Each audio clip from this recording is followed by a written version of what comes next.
Hi guys, today I decided to create GIJINKAS to help take a look at my character design skills. So I went on Pinterest and picked an animal, a food, and an object to create GIJINKAS of. I also created mood board to give myself a better idea for how I wanted the designs to be.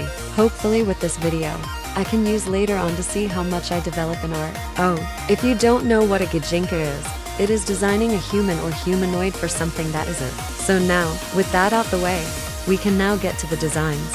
Okay, so this one took the longest yet. This one as well, I had a proper idea for. I knew exactly what I wanted, except the hair color wasn't originally gonna be pink or blue, and I also didn't know what I wanted for the eye colors.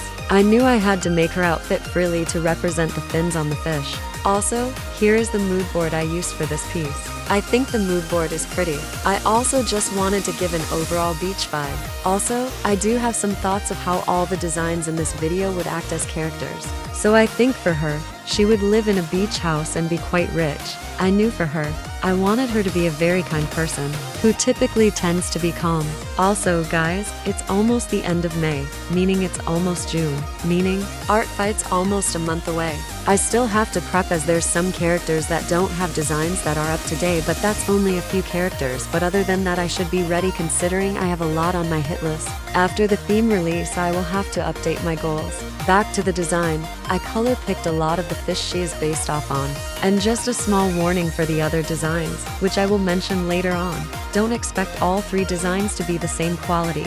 Quite literally for the last one I did color and attempt to make the hair look cooler or cuter, I don't know.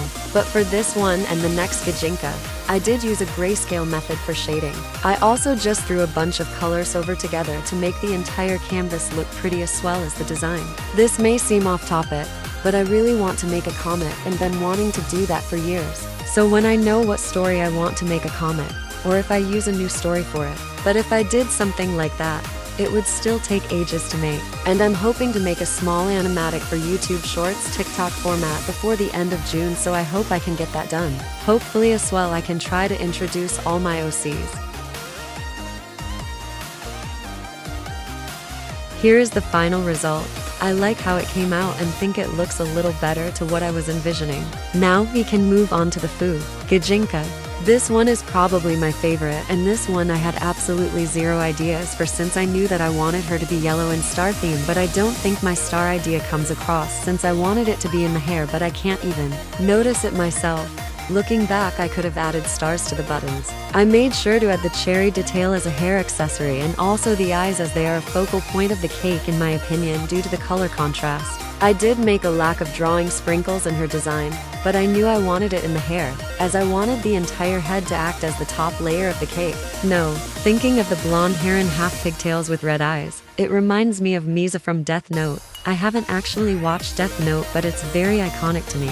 If you're watching at this point, comment a cake slice emoji so I know you've been watching till this point. I gave her fingerless gloves and leg warmers based on complete bias since I like leg warmers and fingerless gloves. But you could say it keeps her warm since cakes have to be baked in an oven. I also really wanted for her to seem energetic as a character, which explains the messy hair, while still being very happy looking and not crazy looking. Here is the final result. I love her hair and face so much. Now we can move on to the final design, which is an object. GIJINKA. I'll say this again since I said it at the beginning. I made this one badly as in I only did linear and color since I was late, as well as the mood board's quality. If I remember correctly, it was like 10 p.m. and I was constantly sleeping late as I'm completely done with school. I wanted for her to have short hair, as I thought of that one character in Prepara, which I associate with cameras, since she's a reporter. I wanted for her hair to be red to resemble the Polaroid camera, and for her to have a headband which represents the top of a Polaroid camera with only hearts on the headband to resemble the gems on the top right of the camera. I tried to make the details on the cardigan be totally based on the left side of the Polaroid characters. Here is the final result. Typically I don't like hairstyles like this, but I think it looks kinda cute, not gonna lie. Now here is all 3 of the GIJINKAs. I love these designs, so hopefully I can make them better in the future. Let me know if you have any potential name suggestions for them. And with all that, we have come to the end of the video. Let me know your favorite design. And again, let me know some name suggestions. And with all that, have a good morning, afternoon, evening, and night.